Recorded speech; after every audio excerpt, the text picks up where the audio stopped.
Здравейте, момчета! Току-що се събудих и е време малко да освежиме сайта с една нова рубрика. Нейното име е Голи въпроси и е време да запишем първото клипче.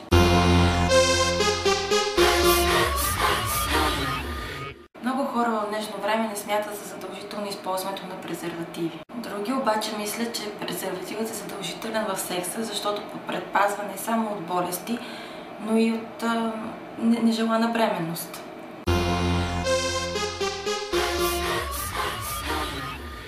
Сигурността му е 98% и вече има разнообразни варианти, които не спират, а засилват удоволствието при секс. Презервативи с аромати, тънки, релефни, с различни размери.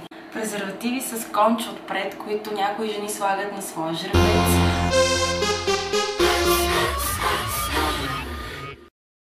Според някои секса с презерватив убива цялото удоволствие, не само при мъжете, но и при жените.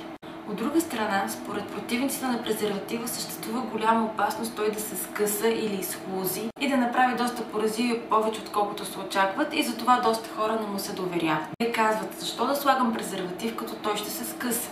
Какво мислиш ти? Трябва ли презерватива да бъде задължителна част от секса или не? Напиши твоето мнение и сподели личния си опит в коментарите по статията в сайта. Муа!